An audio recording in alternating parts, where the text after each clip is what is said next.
बिस्मिल्लाहिर्रहमानिर्रहीम। अस्सलाम वालेकुम। तारीख़ आलम आज तक बेशुमार तहरीकों और तज्ज़ियों से रोशनास हो चुकी है और हर रोज़ नए नज़रियात के साथ मुख्तलिफ़ तंजीमें बन चुकी हैं जिनसे हमारा वास्ता आए रोज़ पड़ता रहता है। इनमें बाज़ तहरीकें मुस्बत रोल अदा करती हैं जैसे फलाही काम, ब्लड डोनेशन वगैरह, जबकि बाज़ तहरीकें मज़हब का लिबादा ओढ़ कर पस पर्दा अपने मज़मूम मकासद की तकमील के लिए सादा लूह अवाम को इस्तेमाल करती है और लोगों को झूठे ख्वाब दिखाकर उनसे पैसा बटोरा जाता है।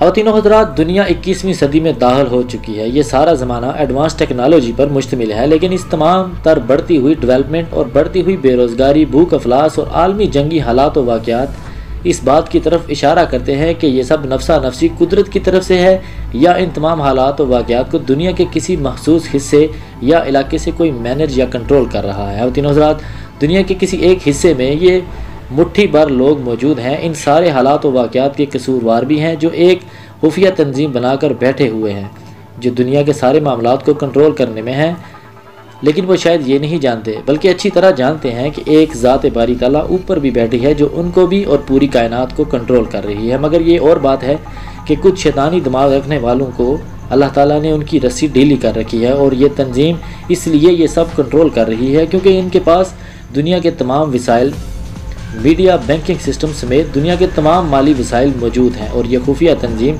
अपने मकासद हासिल करने के लिए उनको इस्तेमाल में लाकर ऐसे हालात व वाक़यात पैदा कर रहे हैं। इस खुफिया तंजीम का नाम फ्रीमेसन है। फ्रीमेसन कौन है, इस ऑर्गेनाइजेशन को क्यों और कब बनाया गया, इस बारे में आज की इस वीडियो में हम आपके साथ की हकीकत को आश्कारा करेंगे। लेकिन हस्ब रिवायत आपसे एक छोटी सी गुजारिश करनी है कि रेड बटन को क्लिक करके और बेल आइकन को प्रेस करके दास्तान गो के सब्सक्राइबर बनना मत भूलिए ताकि ऐसी इन्फॉर्मेटिव वीडियो आपको हर वक्त और बर वक्त मिलती रहें। ख़वातीन हज़रात, फ्रीमेसन के मानी है आज़ाद मामार, यानी मामार किसी भी चीज़ को तामीर करने वाले को कहा जाता है। इस खुफिया ऑर्गेनाइजेशन का दावा है कि ये लोग दुनिया की तामीर के लिए और मुस्बत रवैयों के लिए काम कर रही है, लेकिन मुस्बत कम और मनफी ज़्यादा काम किए जा रहे हैं। मिसाल के तौर पर human rights, health for all, education for all, women empowerment और दूसरी सिम्बल्स इस तंजीम के मरहून मिन्नत दिए गए हैं। चनांचे इस खुफिया सोसाइटी का इन सारी बातों से कोई लेना देना नहीं। ये बातें महज फ़रेब और धोखा ही हैं और पूरी दुनिया को बेवकूफ़ बनाने की साजिश है। इस धोखे के पर्दे में रहकर ताकि अपने खुफिया मकासद को जारी रख सके ये लोग तमाम बड़े बड़े ओहदों पर पूरी दुनिया में मौजूद हैं और ख़ुद को दुनिया के सबसे ज़हीन तरीन शख्सियात तस्वर करते हैं। पहले ये लोग छुप छुपा कर काम करते थे, मगर इन लोगों ने अब अपनी तालीमात को दुनिया के सामने खुल्लम खुल्ला कर दिया है ताकि हर बंदा उनकी चिकनी चुपड़ी बातों में आ जाए। दुनिया के मुख्तलिफ ममालिक में फ्रीमेसनरी स्कूल कायम कर दिए हैं जहां इनकी तालीमात दूसरे लोगों तक पहुंचाई जा रही हैं। इस खुफिया तंजीम के ज़्यादातर लोग अमीर तरीन हैं। इसके बावजूद ये लोग पूरी दुनिया में NGOs के नाम से तमाम ममालिक में काम कर रहे हैं और वहाँ से इकट्ठी होने वाली खुफिया फंडिंग से अपने मकासद को जारी रखते हैं।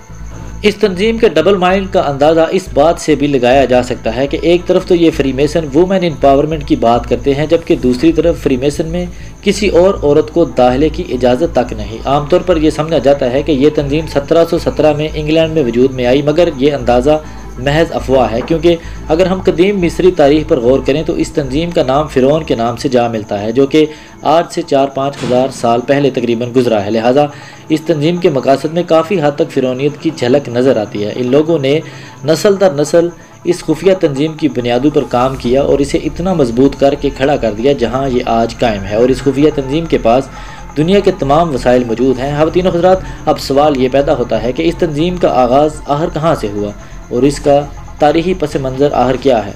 अगर हम उनके इस तारीख़ी पस मंज़र को जानना चाहते हैं तो वो सलीबी तारीख़ को पढ़ना पड़ेगा क्योंकि यहीं पर इनका असल चेहरा खुलकर सामने आएगा। 1035 में जब क्रिश्चियन पोप ने मुसलमानों के खिलाफ जंगों का आगाज़ किया जिसे तारीख़ में सलीबी जंगें कहा जाता है, तो नाइट टेम्पलर नामी एक गिरोह ने इन जंगों में बढ़ चढ़कर हिस्सा लिया जिनका मकसद यरूशलेम को मुसलमानों से आज़ाद करवाना था और इस तरह 1096 में यरूशलेम ये इन सलीबियों का कब्ज़ा हो गया। इस खून खराबे को सरअंजाम देने में वो लोग सबसे आगे थे, क्रिश्चियन आर्मी से अलग थलग होकर रहते थे और इस खून खराबे को सरअंजाम देने में ये नाइट टेम्पलर नामी गिरोह ईसाइयों के साथ सफ़े अव्वल में शामिल थे। ये लोग अपने आप को ईसाई जाहिर करते थे लेकिन दर हकीकत ये लोग बनी इसराइल थे और ये वो लोग थे जिन्होंने झूठ और फ़रेब से मुसलमानों के दरमियान फितना और फसाद बर्पा करवाया था। इस ज़माने में इन यहूदियों की फ़ौज नाइट टेम्पलर्स के नाम से मशहूर थी, मगर मुसलमानों के साथ जंगों के बाद जब ये लोग अपनी रही सही साख खोने लगे तो अपने वजूद को बरकरार रखने के लिए साजिशें करते हुए इन्हीं ईसाइयों में शामिल हो गए, ताकि इन ईसाइयों की ताकत इस्तेमाल करके मुसलमानों के दरमियान जंगें करवाई जाएँ। और जब ये ईसाई जंग जीत जाएंगे तब ये नाइट टेम्पलर नामी यहूदी अपनी असलियत जाहिर करेंगे और तमाम वसाइल पर कब्जा कर लेंगे। लिहाजा इसी प्लानिंग के तहत इन नाइट टेम्पलर्स ने सलीबी जंगों में ईसाइयों के साथ बढ़ चढ़ कर हिस्सा लिया। जब यरूशलेम पर ईसाइयों का कब्जा हो गया तो इन यहूदियों ने मस्जिद अक्सा और टेम्पल ऑफ सलोमोन पर भी कब्जा कर लिया और आहिस्ता आहिस्ता अपने यहूदियों वाले असल बेस में वापस आ गए। लिहाजा कुछ अरसे के बाद ईसाइयों को इन नाइट टेम्पलर्स के यहूदी होने का मुकम्मल यकीन हो गया। ख़वातीन हज़रात, ईसाइयों के ईमान के मुताबिक ये यहूदी ही थे जिन्होंने नाउज़ बिल्लाह हज़रत ईसा अलैहिस्सलाम को सूली पर लटकाया था। लिहाजा ईसाई यहूदियों को अपना मजहबी दुश्मन मानते थे। साल 1314 में ईसाइयों के पोप के हुक्म पर नाइट टेम्पलर के सरबराह को फांसी दे दी गई और बाकियों को भी मारना शुरू कर दिया। लिहाजा ये यहूदी यरूशलेम से फ़रार होकर स्कॉटलैंड चले गए। स्कॉटलैंड इन दिनों इंग्लैंड के साथ जंग में मसरूफ़ था। लिहाजा इन लोगों ने मौका की गनीमत से फ़ायदा उठाते हुए स्कॉटलैंड के लोगों का एतमाद जीतने के लिए उनकी जंगों में बढ़ चढ़ कर हिस्सा लिया। आखिरकार स्कॉटलैंड को आज़ादी मिल ही गई और इस तरह स्कॉटलैंड के लोगों के दिलों में इन यहूदियों के लिए नरम गोशा पैदा हो गया और इन लोगों को स्कॉटलैंड में फ्री हैंड दे दिया गया। लिहाजा ये सरगर्मियाँ जो यहूदी खुफिया छुप कर करते थे अब सरेआम करने लगे। जब स्कॉटलैंड और इंग्लैंड को मिलाकर एक किंगडम बनाई गई, फिर इन यहूदियों का असर और रसूख स्कॉटलैंड से होता हुआ पूरे इंग्लैंड तक जा पहुंचा। यूनाइटेड किंगडम के यही वो यहूदी नाइट टेम्पलर है जिन्होंने अपने माजी के खून खराबे को छुपाने के लिए और बुरे करतूतों को हाइड करने के लिए 1707 में अपना नाम बदल कर फ्रीमेसन रख लिया। ख़वातीन हज़रात, यूनाइटेड किंगडम के इन्हीं यहूदी फ्रीमेसन्स ने अमेरिका की आज़ादी में अहम किरदार अदा किया। अमेरिका के जितने भी फाउंडिंग फादर हैं जिन्होंने अमेरिकी रियासत का क़याम किया था, जिनमें जॉर्ज वाशिंगटन, बेंजामिन फ्रैंकलिन, ये दोनों अमेरिका के फाउंडिंग फादर थे। दोनों ही फ्रीमेसन्स थे। 18वीं सदी के आखिर में जब अमेरिका जंग आज़ादी के लिए लड़ रहा था तो इस वक्त फ्रीमेसन्स ने तमाम पॉलिसियाँ तय कर ली थीं, जिसके अंदर तमाम वो पहलू शामिल कर लिए गए थे जिससे इस बात की मोहर लग गई कि आइंदा आने वाला अमेरिका फ्रीमेसन्स के मुकम्मल कंट्रोल में होगा। लिहाजा पूरी 19वीं सदी में फ्रीमेसन्स कोशिश करते रहे कि वो ऐसा माशी निज़ाम या बैंकिंग सिस्टम लाएंगे जिसके ज़रिए वो पूरे अमेरिका को कंट्रोल कर सकेंगे और जिस अमेरिकी सदर ने उनके इस निज़ाम को रोकने की मजम्मत की उनको कत्ल करवा दिया गया। अब्राहम लिंकन इसकी अहम मिसाल है। 20वीं सदी में यही हशर अमेरिकी सदर कैनेडी के साथ भी हुआ। ख़वातीन हज़रात, यूनाइटेड किंगडम के इन्हीं यहूदियों ने एक अलग रियासत यानी इसराइल के लिए भी राह हमवार की और इसराइल के क़याम के बाद दुनिया भर के यहूदियों को इसराइल में लाकर आबाद कर दिया गया। अब यहाँ एक अहम सवाल दिमाग में उभरता है कि आखिर फ्रीमेसन्स का दुनिया के वसाइल पर कब्ज़ा कैसे हुआ।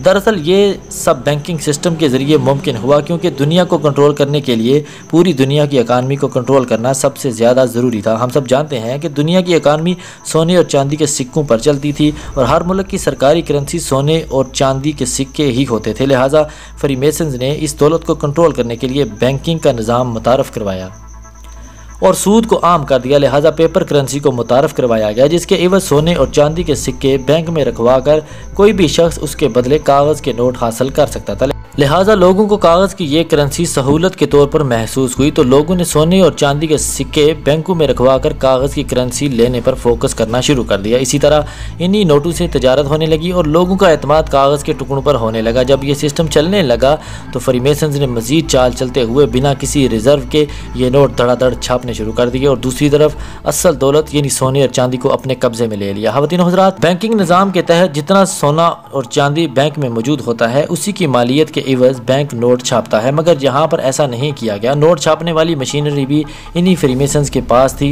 लिहाजा ये नोट छापकर दुनिया के अमीर तरीन इंसान बन गए। जब ये बैंकिंग निज़ाम चलने लगा, इन फ्रीमेसन से मिलकर एक बड़ा बैंक यानी federal reserve bank of America बनाया। यही वो बैंक है जो अमेरिका की मईशत को मुकम्मल कंट्रोल करता है और इसी तरह अमेरिका की मईशत के ज़रिए दुनिया भर की इकानमी को अपने ज़ेर असर रखता है। इसका असर डॉलर पर लगे लोगों पर से साफ जाहिर होता है कि हराम मिस्र की तस्वीर डॉलर पर लगी फ्रीमेसन्स के कब्जे को जाहिर करती है, क्योंकि अमेरिकी रियासत का मिस्र की तहजीब से दूर दूर तक कोई वास्ता नहीं। Federal reserve bank of America के अलावा फ्रीमेसन्स ने IMF और वर्ल्ड बैंक जैसे अदारे भी बनाए जो दुनिया भर के मुल्कों को सूद पर कर्जा देते हैं और बदले में अपनी शराइत मनवाते हैं। फिर यही हाल पाकिस्तान के साथ भी हुआ, उसको कर्जे देकर उसकी इकानमी के साथ भी खेला जा रहा है। लिहाजा पाकिस्तान में भी और इन सब हालात के पीछे भी यही अदारे और फाउंडर्स यानी फ्रीमेसन्स का हाथ है।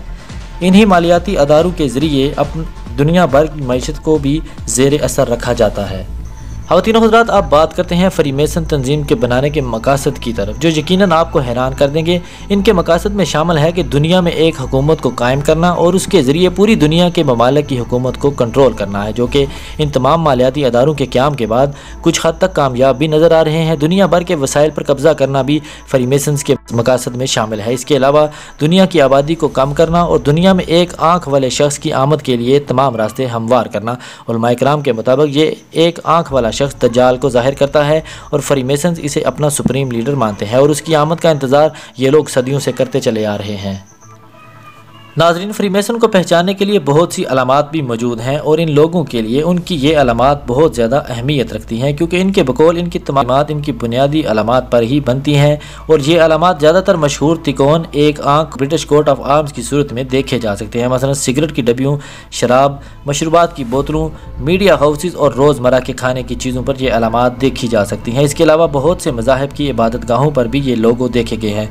ख़वातीन और हज़रात, मीडिया पर भी बहुत से प्रोग्राम्स और फिल्मों ड्रामों में भी ये अलामात काफ़ी मशहूर हैं, जो कि फ्रीमेसन्स के लोगों और इनकी तालीमात के साथ दिखाई जाती हैं, जिनके ज़रिए तमाम लोगों की माइंड प्रोग्रामिंग या ब्रेन वाशिंग की जाती है और इनके माइंड को आने वाले वक्त के मकासद के लिए तैयार किया जाता है। मिसाल के तौर पर इंडिया का मशहूर प्रोग्राम बिग बॉस, इस प्रोग्राम के नाम के साथ लगी एक आंख से ये साबित होता है कि इस प्रोग्राम को चलाने वाले भी फ्रीमेसन्स के ही लोग हैं।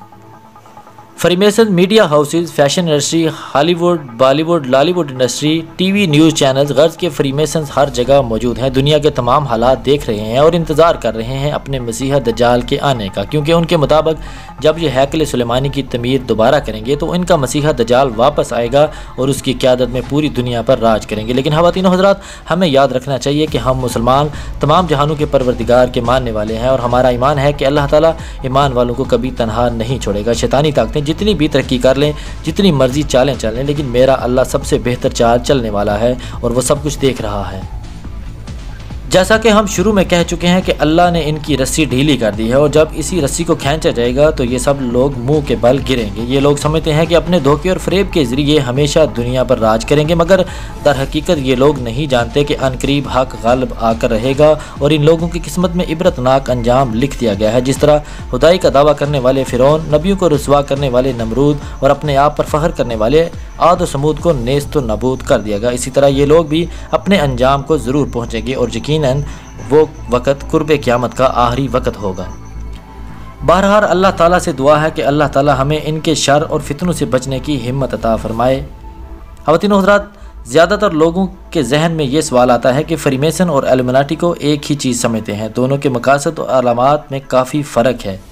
ख़वातीन और हज़रात, आज की इन्फॉर्मेटिव वीडियो का यहीं पर अख्ताम करते हैं। इस वीडियो को ज़्यादा से ज़्यादा शेयर करें और लोगों में आगाही पैदा करें ताकि हम इन फितनों को ज़्यादा से ज़्यादा बेनकाब कर सकें।